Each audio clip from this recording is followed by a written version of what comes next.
নাস মানে মানুষ, আর গরু হলো পশু।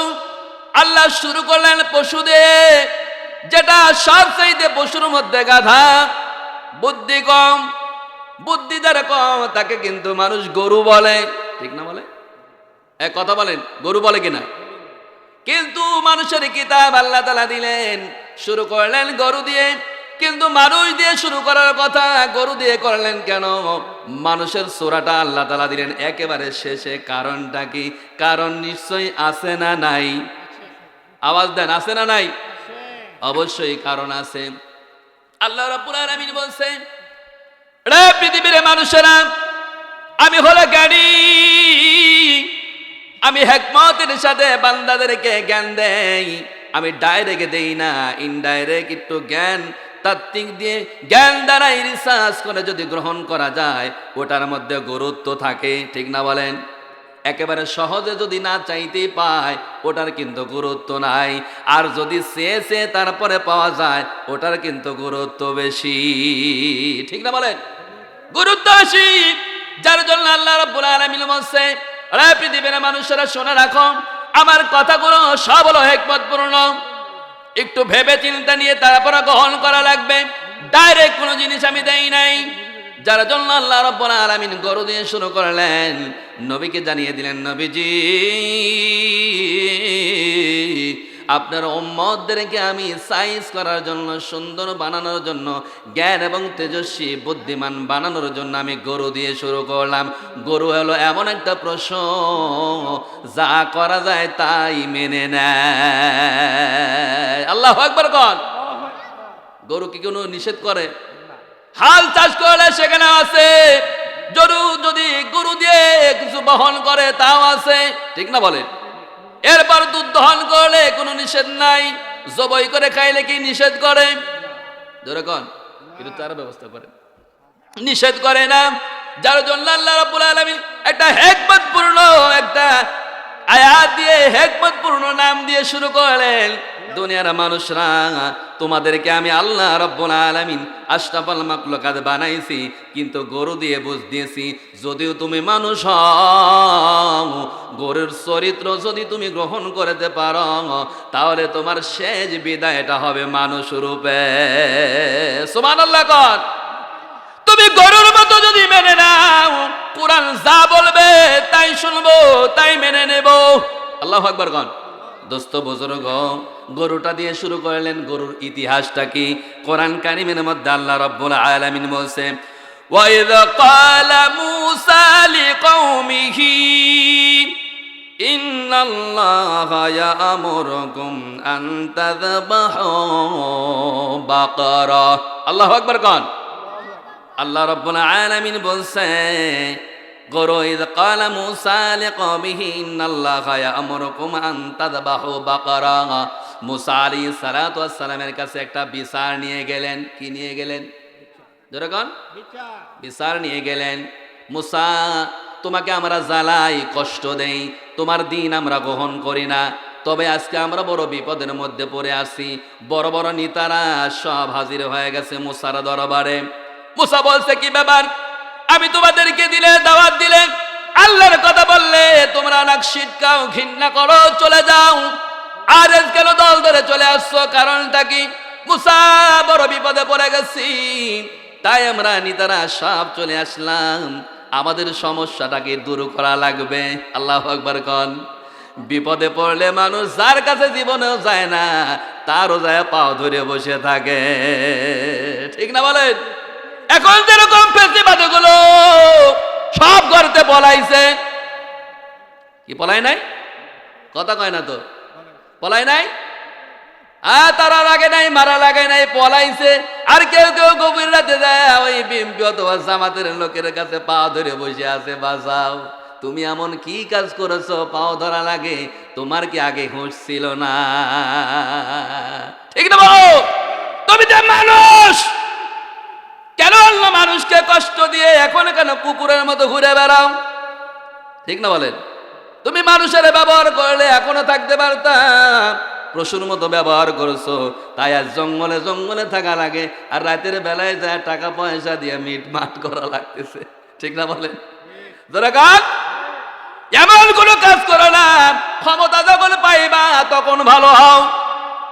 তখন কি হও? তখন ভালো হও মিয়া। ক্ষমতা যখন হাতে, তখন যদি ভালো হও তাহলে তোমার প্রশংসা হবে, ঠিক না বলেন? ক্ষমতা যখন ছিল না তখন তুমি যা ইচ্ছা তাই করো, ক্ষমতা যখন পাইছো তখন ভালো হও, মানুষ হও, ঠিক না বলেন? হ্যাঁ, সুযোগ পাইছো আর তুমি ঢিস মারবা, তো পশুর কথা, ঠিক না বলেন? হ্যাঁ, হরিণ পাইছো আর বাঘের মতো তুমি সিংহের মতো ওই দৌড়বে খেয়ে ফেলবা, এটা তো তোমার শ্রীগালের মতো, কুকুরের মতো আর পশুর মতো, মানুষ তো নয়। মানুষ সুযোগ পাইলে ভালোবাসে, তখন মনে রাখে, ঠিক না বলেন? সুযোগ যখন পায়, শত্রুকে যখন আপন করে নেয়, ওই শত্রু তখন বন্ধু হয়ে যায়, ঠিক না বলেন? এটা হলো মানুষের স্বভাব। আর তুমি চান্স পাইয়া সব মানুষকে নিয়ে যা জেলে ঢোকাইছো, ঠিক না বলেন? বিশেষ করে আলেম ওলামাকে থয় নাই, ঠিক না বলেন? ফাঁসির কাজটা পর্যন্ত জ্বলায়া তারপরে ওদের শান্তি হয় না, ঠিক না বলেন? জনগণ একেবারে নির্মূল করার জন্য ব্যবস্থা করেছে। আজও পর্যন্ত অনেক আলেম ওলামা জানেই না জেলে কেন আসছি, ঠিক না বলেন? কত সত্য না মিথ্যা? এখনো 500-র উপরে আলেম ওলামা জেলে রয়েছে, এরা জানেই না কেন আমরা জেলে আসছি। এই জালিমগুলো কি করছে চিন্তা করেন। এরা মানে ইসলামকে এরা শেষ করতে চায়, ইসলামকে মিটিয়ে দিতে চায়। ইউরিদুনা লিইয়ুতফিউ নূরাল্লাহি বিআফওয়াহিহিম ওয়াল্লাহু মুতিম্মু নূরিহি ওয়াল্লাহু লা ইয়াহদিল কওমাল যালিমিন। আবু জেহেল চিন্তা করেছিল মুহাম্মদ অল্প কিছু মানুষ নিয়ে দিনের দাওয়াত দেয়, আমি যদি চাই ওরে ফু দিয়ে উড়াইয়া দিতে পারি। আল্লাহ বলছে না জালিম, তা হবে না। আমি আলো, সেই আলোটা জ্বালিয়ে রাখবো, কেউ ফু দিয়ে নিবে দিতে চাইলে তাকে শুদ্ধ আমি পুরাইয়া দেব।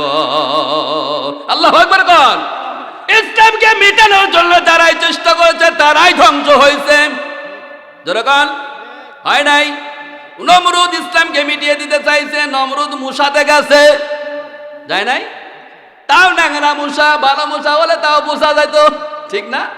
একটা সুস্থ সবল মুসা খেয়ে তার রক্তকে সাফ করেছে, লাঞ্ছিত মওত মানুষ বলে মুসাটা হলো ন্যাংরা, ঠিক না বলেন?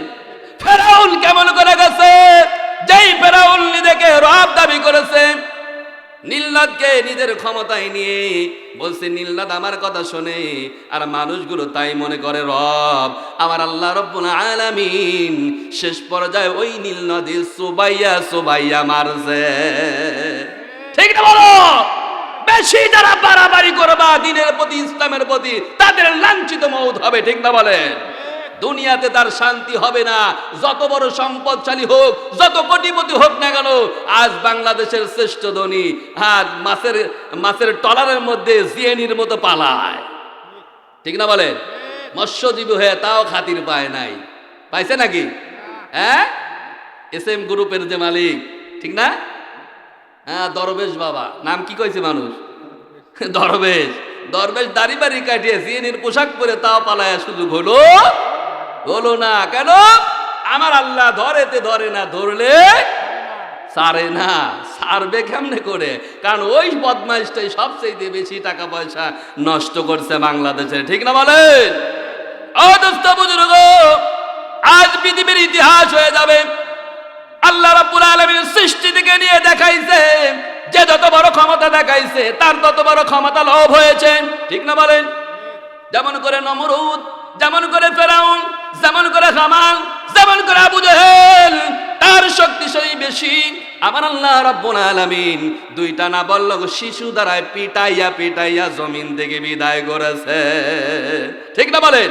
যে আবু জেহেলের শরীরটা বিশাল, যদি দলের মধ্যে যায় সবচাইতে উঁচু মাথা দেখা যায় হলো আবু জেহেলের মাথা, বিশাল বড় বডি। আমার আল্লাহ রাব্বুল আলামিন কেমন খেলা খেলাইছে। মাআজ আর মুআব্বাদ, একজনের বয়স হলো 9 আর একজনের বয়স হলো 11। নাবালক শিশু বলছে, ও প্রিয়নবী, ও রাসূল, ও নবী, আমরা বদরের প্রান্তে এসেছি যুদ্ধ করার জন্য, যুদ্ধ আমরা করব আবু জেহেলের বিরুদ্ধে। নবী মুস্কি হেসে দিলেন, কয় কি রে বেটা? ওমর রয়েছে, আবু বকর রয়েছে, কত বড় বড় সৈনিক আছে, আবু জেহেলের কথা বলে না ভয়ের চোটে। কিসের চোটে? ভয়ের চোটে বলে না, কারণ আবু জেহেলের শক্তি বেশি, সব চাইতে উঁচু লম্বা এবং বডি এবং শক্তিশালী মানুষ। কিন্তু ছোট্ট দুইটা বালক এসে বলছে, হুজুর গো, বদরের যুদ্ধে যাব আবু জেহেলকে হত্যা করার জন্য। আল্লাহু আকবার কয় না তো? নবীজি মুষ্টি হেসে দিয়ে কোলের কাছে বসায় নিয়ে বলছে, বাবা রে, আবু জেহেল কি চেনো? কয় না তো চিনি না, তবে নাম শুনছি, দেখলে আবু জেহেলের পারা যায়। কিন্তু বাবা তুমি দেখছো যার নাম উচ্চারণ করতেছো সে তো শক্তিশালী, তার নাম তুমি কোথায় পাইলা? ডাক দিয়ে বলে, নবীজি, দয়ার নবী, রাহমাতুল লিল আলামিন নবী, আমার মা ছোট্টবেলা থেকে দুই পাশে দুই ভাইকে শোয়াইয়া বারবার করে মা আমাদের বুঝাই, তোর বাবা বেঁচে নাই। বিশ্ব নবী জনাবে মুহাম্মদুর রাসূলুল্লাহ সাল্লাল্লাহু আলাইহি সাল্লামকে সব চাইতে বেশি নির্যাতন করতেছে আবু জেহেল। কে? আবু জেহেল সব চাইতে মুহাম্মদকে বেশি অত্যাচার করে। আমাদের নবী রাহমাতুল লিল আলামিন নবী, এই নবীর সাথে তোমরা একত্রিত হইবা, যুদ্ধ কোনো সময় যদি লেগে যায়, বাবারে তোমাদের বুঝ দিয়ে যাই, এই নবীর অত্যাচারীকে তোমরা হত্যা করবা। আল্লাহু আকবার কর। নবীজি, ইয়া রাসূলুল্লাহ, ইয়া হাবিবাল্লাহ, ওই দিন থেকে আমার মা আমার দুই ভাইকে মানুষ করেছে, আর বারবার করে বলে গেছে, আবু জেহেলকে পাইলে দুনিয়া থেকে চিরতরে বিদায় করে দিবা, এটাই হলো আমার শপথ। মারহাবাগন মুমিনরা, এই জন্য মুআদ এবং মুআব্বাদ ওই ময়দানে আসছে। নবীজি বলছেন, না, এত ছোট মানুষ যুদ্ধের ময়দানে নেওয়া যায় না। কেন গো হুজুর, আমরা আসছি মার কাছ থেকে বিদায় নিয়ে আমার মা শহীদের মা হতে চায়। আল্লাহু আকবার কর। আর আমরা তো দীর্ঘ হায়াত চাই, ঠিক না? শিয়াল কুত্তার মধ্যে হারাম যা আছে সব খায় আমরা ওড়ায়া দেব, বাঁচে থাকতে চাই কুকুর বিড়ালের মতো। না না না, তাই বলছি আবু জেহেলকে হত্যা করেছে ছোট্ট দুইটা বাচ্চা। মারহাবা কর। যুদ্ধের ময়দান যখন শুরু হয়ে যায়, 313 জন সাহাবী, 14 জন সাহাবী দুর্বল, অত্যন্ত দুর্বল। এই দুর্বল সাহাবীদের নিয়ে বদরের প্রান্তরে নবী চলে গেছেন। আল্লাহু আকবার কন। এই বদরের প্রান্তরে যুদ্ধের কথা বললে হৃদয়গুলো আমাদের বিগলিত হয়ে যাবে, চোখের পানিগুলো ঝরে যাবে। দোস্তরে বুজুর্গ, যে আমি আলোচনা করার জন্য আজকের টপিক নিয়েছি, আমি গাভী সম্পর্কে বলবো। গাভী সম্পর্কে এই জন্য বলবো, গাভীর ঘটনাটা হলো ঐতিহাসিক ঘটনা। আল্লাহু আকবার কন। একজন বান্দা নবী ছিলেন না। কি ছিলেন না? নবী ছিলেন না, সাধারণ একজন আবেদ ছিলেন। মুসা আলাইহিস সালাতু ওয়াস সালামের জামানের পূর্বে এসেছেন। আল্লাহু আকবার কন। মুসার জামানের পূর্বে আল্লাহ রাব্বুল আলামিন কিছু মানুষদের নাম কোরআন কারীমের মধ্যে দিয়েছে, যাদের নবী দেয় নাই, নবী বানাই নাই, সাধারণ মানুষ ছিল। সুবহানাল্লাহ। এই জন্য বলি রে মুমিন, সাধারণ তুমি সাধারণ নয়, আমল করে তুমি অসাধারণ হয়ে যেতে পারো, ঠিক না বলেন? সাধারণ মানুষ হলো অসাধারণ হয়েছে। কোরআন কারীমের মধ্যে এমন নামগুলো আসছে। মুসা আলাইহিস সালামের পূর্বে একজন বুজুর্গ মানুষ ছিলেন, আল্লাহ তাআলার ধ্যানমগ্ন থাকতেন, আল্লাহ তাআলার ইবাদত বন্দেগী করতেন, আর আল্লাহ রাব্বুল আলামিনের তাসবিহ পড়তেন। মওতের সময় যখন কাছাকাছি চলে আসলো, একটা মাত্র সন্তান মায়ের পেটের মধ্যে রয়েছে, বিবিকে ডাক দিয়ে বলে, বিবি রে, ওরে আমার প্রাণের বিবি, আমি তো বড় গরিব, আমি তো বড় দরিদ্র, আমি হয়তো মরে যাব, আমার অসুস্থতা বাড়ছে, কমে না।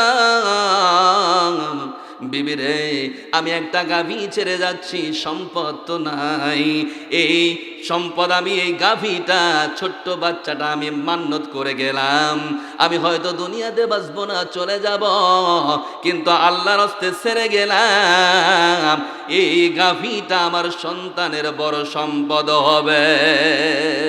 এখন মরে যাচ্ছে, জঙ্গলে ছেড়ে যাচ্ছে গাভীটা। বলেন তো, জঙ্গলে কি বাঘ সিংহ আছে না নাই? কথা কয় না তো, আছে না নাই? ইন্না আকরামাকুম ইনদাল্লাহি আতাকাকুম। আল্লাহু আকবার বলেন। তাকওয়া আল্লাহর প্রতি ভরসা যদি 100% থাকে, তারটা নষ্ট হতে পারে না। আল্লাহু আকবার কন। তাওয়াক্কুল যদি আল্লাহর প্রতি 100 ভাগ থাকে, ওর সম্পদ, ওর জীবন কখনো নাশ হতে পারে না। তাই ওই মুমিন, ওই আল্লাহর ওয়ালি মান্নত করে গেলেন, বিবিরে আমার সন্তান ভূমিষ্ঠ হইলে এই যে গাবি আমি ছেড়ে গেলাম আর আল্লাহর কাছে চাইলাম, আল্লাহ এই গাবিটা আমি জঙ্গলে ছেড়ে গেলাম, আমার গাবিটা নষ্ট করে দিও না। আমার সন্তান যখন তিল তিল করে বড় হবে, এই গাবিটা আমার সন্তানের জন্য বড় সম্পদশালী বানিয়ে দিও। আল্লাহু আকবার কর।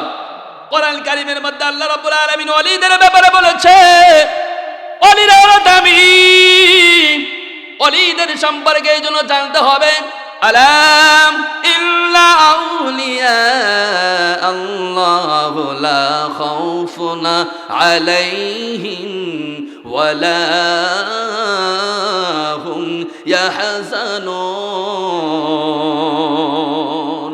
ওলিরা তো হলো আল্লাহ তাআলার প্রেমিক বান্দা, তাই বলছে লা খাউফুন, ওলিদের কোনো ভয় নাই, ওয়ালা হুম ইয়াহজানুন, জান্নাতে যাওয়ার জন্য কোনো পেরেশানি নাই। আল্লাহু আকবার।